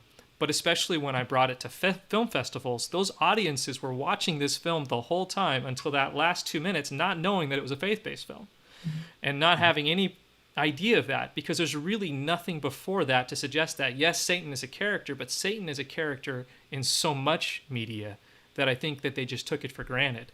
And so you get to the end and there's a prayer, and it's a shocking thing. It's not something that you expect. It doesn't play that way now because everybody knows what the deal is and they know what it is. But if you come at it cold, if you think about that, it's not a faith-based film until the very, very end. And so that was very intentional on my part. But I'll say this: when it came to writing the feature film, I had to break out of the Twilight Zone entirely, because the Twilight Zone is a great format that works within a 20-minute to half-hour space, but it doesn't work so great beyond that. And so I will say that this is your nugget about the feature film for this stream, is that my major influence when it came to writing the feature script was the films of Christopher Nolan, particularly a film like Inception, where we're dealing with some really complicated science fiction concepts in order to tell a very, very human story. And that is what the feature film is. I'm not going to say I'm as talented as Christopher Nolan, but that was somebody I looked to in his storytelling, and the way that he unfolds his stories was very much a big thing for me as I put together the feature film script. And you guys that have read it, you can tell me whether or not I was remotely successful or even got close to that, but that was what I was cribbing from. Give it to me and I'll tell you what I think of it. Yeah, a couple of you haven't read it yet, but... Hey, and a minute ago you were talking about people who are agnostic watching the Shift and being impacted by it. I mean, you honestly would not know that it was a faith-based film until the very end. I mean, it's not like they have some kind of faith filter. Whenever they hear or see some kind of faith element, they're like, oh my goodness, I have to turn this off. I mean, a lot of Christians have filters in the secular area, but the secular spaces don't really have those kind of filters. But yeah, it's just incredible. Yeah, we had a question come in from Andrea. So did they okay that song? We're working on that, Andrea. The band needs to be contacted. They have to weigh in on this. It's not just Dan's song. We're obviously very hopeful and optimistic, but that's something that'll have to be worked out later. And let's see, we also had moderator wants me to update everybody to say that we've brought in $800 so far during this live stream. Can we get it to 1,000? Can we get another 200, cap it off at 1,000 for this live stream? That's our current goal. Cool. Well, Cara, I believe I want to turn it back over to you. You had something you wanted to tell us to kind of wrap us out here. Yeah, well, one thing I hadn't told hardly anybody, things are still happening, and of course they will continue to, but something really big happened last week. And it all went back to, again, God's hand. And very often every day I would pray, asking him to give me names. And I learned to keep my phone next to me because, people would text me right then. And this happened in a really strange way. So do y'all remember Metamorphosis magazine? That's that magazine. It's a beautiful, Holy Spirit driven magazine, capturing arts and just what God's hand is on right now. They did a big feature on Dallas and Jonathan. Remember? It's like a coffee table book. Anyway, I had tried to order something from them a long time ago, and I don't know. I guess I left a message, and I don't even remember that. I ordered the online link. But when I was praying, the owner of that magazine messaged me. Well, she friend requested me, and she had messaged me because she had found that old message. And so I was like, okay, God. And so I told her, I was literally praying for names to talk about the shift. I told her that, and then I told her about the shift. She said she would watch it. She said she would watch it, she would pray about it, and she did. And I have continued to update her on things. And she just, last week, like Thursday, I think, she wrote to me. I'm just going to read what she wrote. She said, I believe this series is going to go big like The Chosen.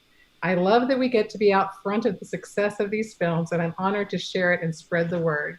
And she is featuring it in September issue. So it should come out the end of September. So that's so pretty awesome. Amazing. Yeah, that's amazing. I'm excited about that. Yeah, that was just poof. And the last thing I wanted to talk about, this is for the investors, because one of the most beautiful things that I've been able to do in all this is to have conversations with the amazing people that are out there coming around us. And one of those other little things, I haven't even asked permission. I'm going to try not to say anything. So Lisa Lang, she actually dinged me right in the middle of praying. Dallas and Brock were in a meeting and I was praying during the whole time for the meeting. And she dinged me, and she was asking me, she wasn't sure about the shift, and she wanted to talk about it. She's a huge supporter of The Chosen.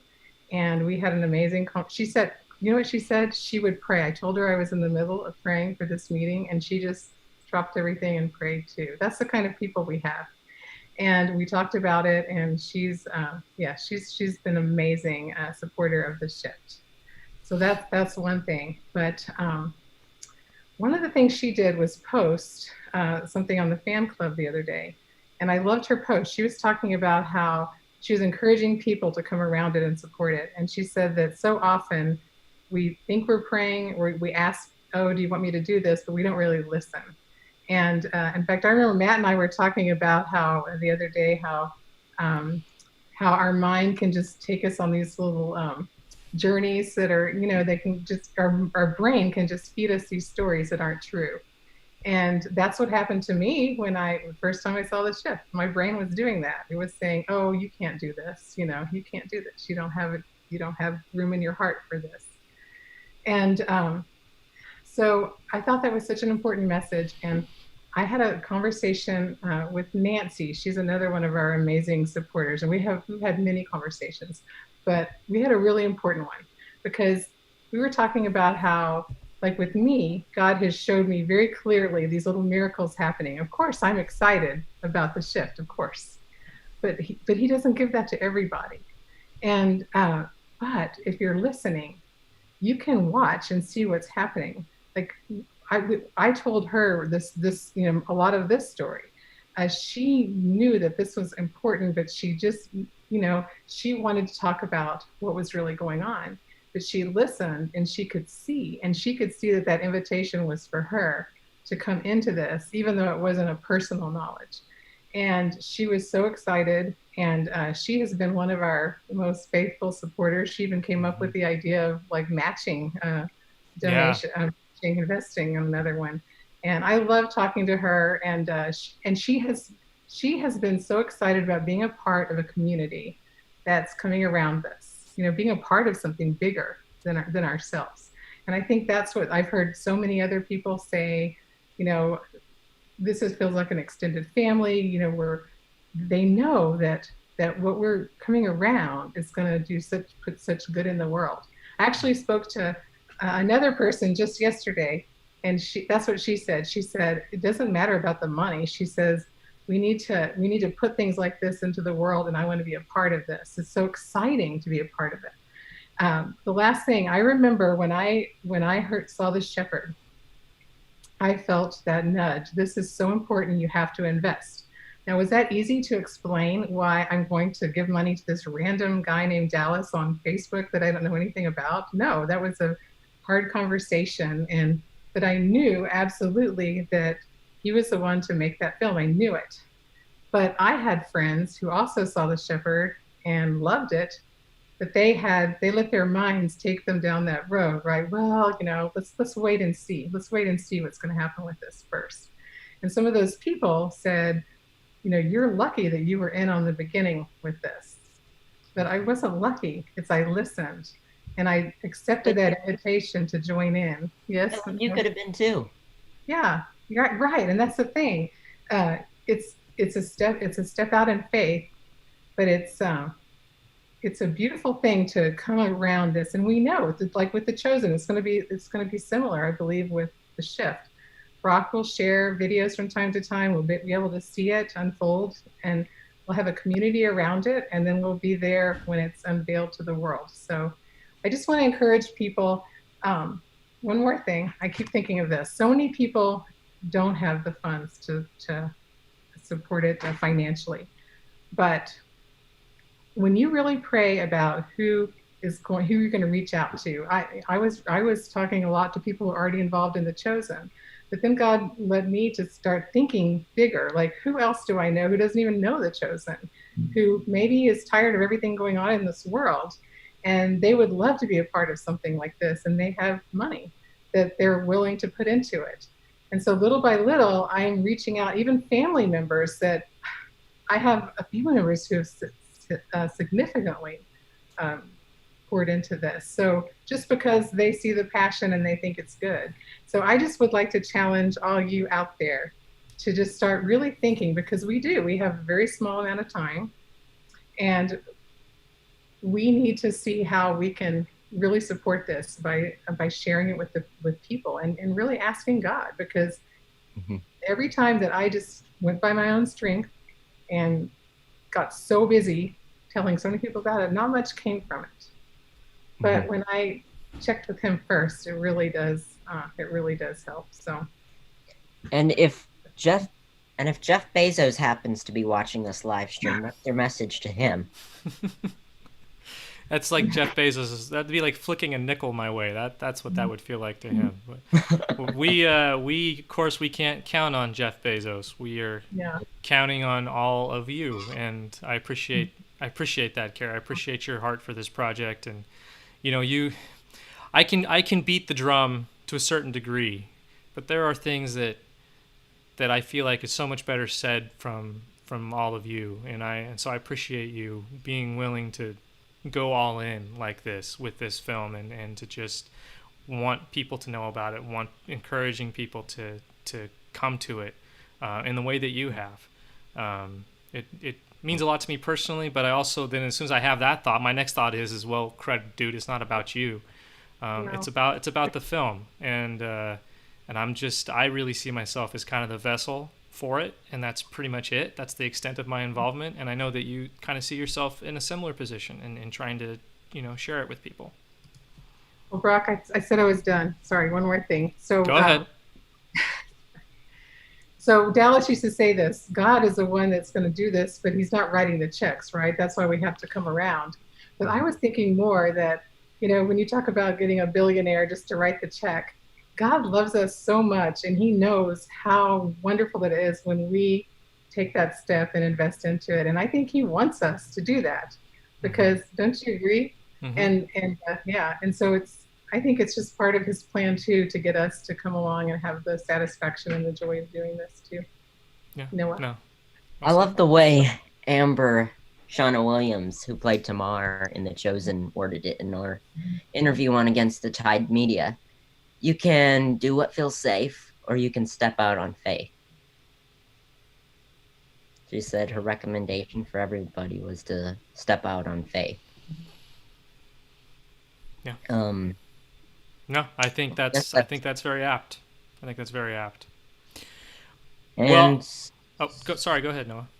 So, is everybody done? I had one quick story that I forgot to share that happened after I watched The Shift, and it's kind of funny and it's quick.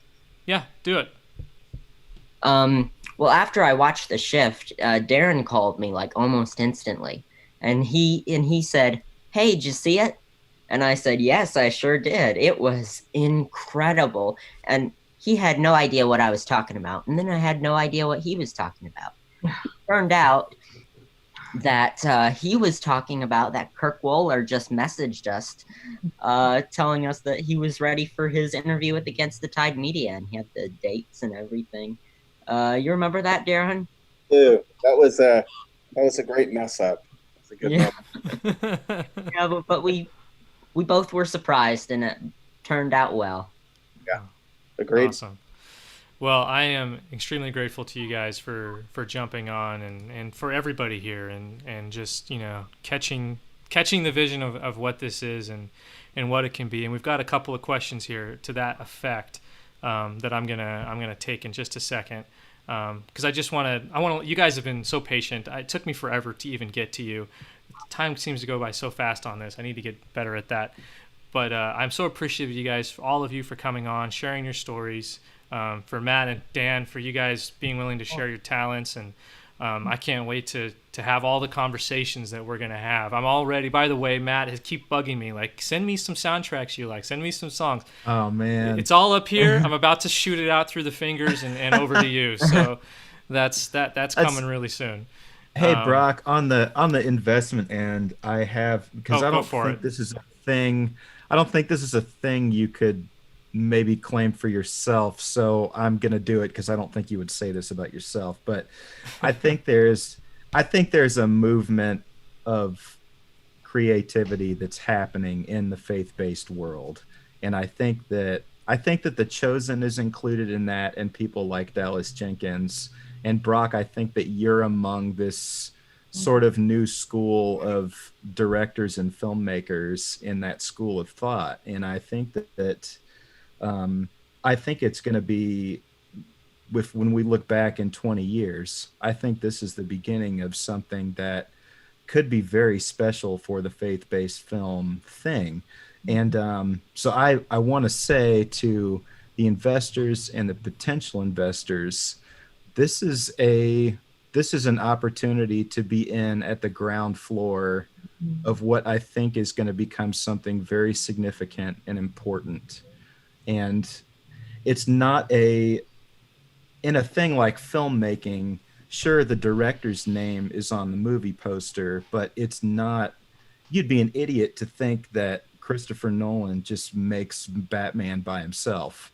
Because there's this whole army, this whole city of people who are involved in making films. And so it is, in a very real and literal sense, if you invest in this thing on the ground floor, you're a part of the we. It's not just your money goes into a pot. You literally are a part of this city that's making this thing happen. And if you want to be able to look back in 20 years and see a movement that's happened in faith-based filmmaking and be able to say to your kids or your grandkids, this was happening around this time in my life, and I was involved in that thing very literally. But I think this could be really important. So if you're on the fence, think about what you would say to your kids or grandkids in 20 years. So good. That's awesome. So I have good. nothing to add to that. That is too good. Does anybody else, before I cut you all off and let you go and free you up to eat dinner or whatever it is you need to do, does anybody else have any final thoughts that they would like to share?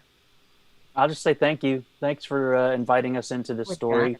And yeah, it's been fun already to see. We do hope that more people will continue to invest, and we'll see the value of all that. What Matt said there, I think, was perfect. We're on the verge of something that will make a difference. It will be storytelling for the next generation and the next generation. That's what you're investing in. So be a part of it. Yeah, and Brock, I've got just something quick. I can't wait to see the movie. Can't wait. Well, it's going to be some kind of film. Yeah, I'd just like to say thank you to you guys. I mean, fans of The Chosen and The Shift are something else. Agreed. They really are. Absolutely. Very, very grateful. Very, very grateful. No other fans have as much passion as they do. That is true. That is true. All right. Thank you, everybody. So appreciate you. Thank you for being with us. We will let you go now. And yeah, be sure and jump over and read all the comments if you haven't already on Facebook. People have been dropping some nice things they've been saying. But I know that I will be talking to all of you again soon, just not all together. So, All right. all right. Oh, nice. Bye. Bye. All right. Now you're stuck with just me. Okay, so we did have first of all, I mean, loved that conversation. It was a long conversation, and sometimes those are the best ones. There's so many stories, there's so many people who are coming into this film and doing so much for it, and it every day I feel both further away from this film and closer to it. And what I mean by that is that my heart is totally wrapped up in it. My energy and every spare bit of talent I have is wrapped up in making this film. But it also feels less and less about me and more about you and about the other people like Dan and Matt and everybody else who's coming on board to make Dallas, coming on board to make this film possible. What Matt said, I hope is true. I hope that this is the start of something great. I know that The Chosen is. I hope that The Shift can be part of that conversation. I think that it will be. I know what we have planned, and I know how radically different it is from anything else that's out there, and yet how much it also feels right. It feels like this is a story that was always going to be told and that needs to be told, and I know that that's why Dan and Matt are on it. I know that's why the people that we have so far are on this film, because they believe that too. To that point, I got a question from Vaughn, and he said, I don't want you to feel pressured to reveal anything in your vision for The Shift, but if you can you describe the landscape that you envision Christian films resulting in after The Shift is a success and commonly known? Defining that would help us in knowing how to introduce it to others. It's a great question, and I think it speaks directly to what, in particular, Dan and Matt were talking about. Here's what I hope. I hope that when The Shift comes out and is released and everybody has seen it, and that, if people become inspired by it, which I hope that they are, the way I hope that it will be seen, the way I would like to define it to others is that it is a faith story, a strong current of faith that is also very human. And I think when Dan talked about bad books lying, and they lie most about the human condition, I don't know quite the quote. Dan's good at quoting and I'm not. I think that that's what's missing, and I think what Dan said about that is so true. I think when a faith-based film doesn't work, and we've all seen those films, when it doesn't work, it's because it's not being true to how people really are, how they respond, and what their real experiences are. We live in a very real world, and very real stuff is happening all the time. I look outside my window right now, there is smoke in the air. I haven't seen blue sky in I don't know how many days, because everywhere around me is on fire. I live in California, obviously. That's the real world. And that doesn't just go away just because we want it to, or even because we pray. I believe that prayer is powerful and important, and one day these fires will subside and we're going to be okay. But it doesn't go away because I pray and then it's gone. It goes away because I pray and I keep praying and I depend on God and I look to Him for an answer as to why this is happening. That's what I want people to see, is that God operates within this very real world that we all inhabit. He doesn't operate in a fantasy world. Okay, he doesn't come into our lives as part of this fantasy construction. He operates within the real world. Now, I say all that making a science fiction film, but I believe fiction is a powerful way to get at truth, a very powerful way to get at truth. Because while the story may be fiction, the principles involved, the people are going to feel very real to you. And they are very real. The people, characters, are not. But the things that they are going through, the emotions, the faith that they are going to demonstrate, and how their faith is rewarded or not, is very real. That's what I think this film is going to be. That's what I think can happen with faith-based films as we go forward. I want to tell more human stories because those are the ones that move me, and those are the stories that we connect with the most. Dan said a really interesting thing. He said that faith-based films, I'm going to get this wrong too, because again, bad at quoting. He said that faith-based films, we're pretending like we're making films for people who haven't seen Inception, who haven't seen Game of Thrones. That's not true. People watch a variety of things. I want to make a faith-based film for people who have seen Inception, for people who have seen Game of Thrones. I haven't seen Game of Thrones personally, but for people who have, I want them to be able to come to the shift and enjoy it and say, this is up there. This is something that I'm enjoying just as much as I do this thing over here on HBO. That's a heck of an aspiration, but that is the goal. That is the aspiration. So I want people to see that faith-based films can be so much more, and they can tell stories that are true. My wife just messaged me, is the live over? No, it's not, but it's almost over. James in Utah just partnered with us for $100. Thank you so much, James.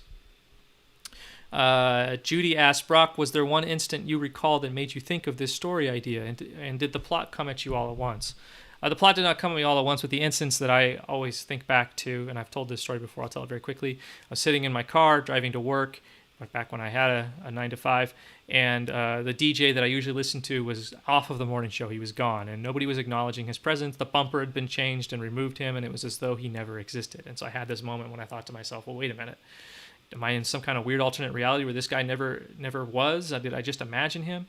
And that confusion started getting me thinking about the author of confusion. And what if he could move people between parallel worlds to create more confusion and discord and bad communication? And how really, when you think about it, a lot of our fights and wars really come down to really awful communication.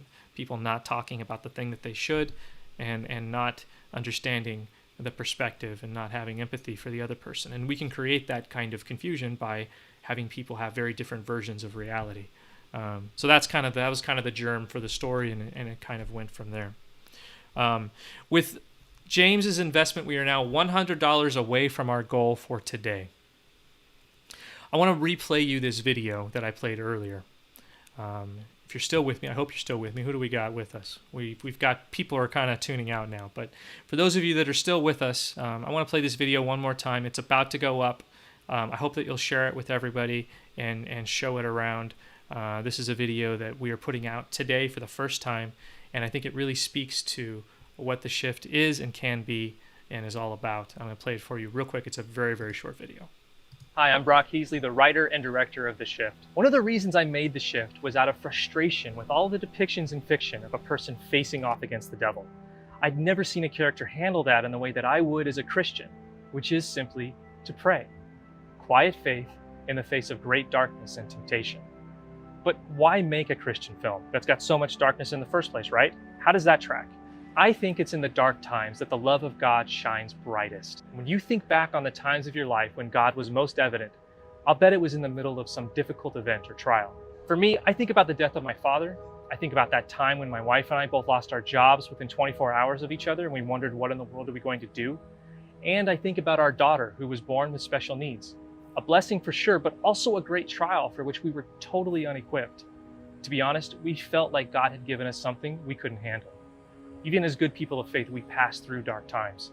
Without those trials, my faith would be less. My knowledge and understanding of God would be less. The shift is not about darkness. It's about shining a light on God's love. And light, as we all know, cuts through the darkness. If you feel like this is an important message to share, partner with us. Back this project so we can finish this story. We've already got Dallas Jenkins, the creator of The Chosen, on board with us as executive producer, but we need you too. No one likes being asked for money, but we can't make the movie without it. We have until September 30th. September 30th, that's not a lot of time. I hope you'll join us. You can back the project at the link studios.vidangel.com/theshift. I'm excited to share this journey with you. All right. That was the video that we'll be putting up on Facebook right after this live stream is over. We only have about a couple of weeks. We are behind. We need your support. This movie is going to be made one way or the other. The question is whether or not you're going to be on board and be a part of it. There is something happening in Christian film right now. There is something significant happening, something extremely exciting. And I invite you to be a part of it. We need you. We need you to spread the word. We need your investment. Thank you so much for joining us.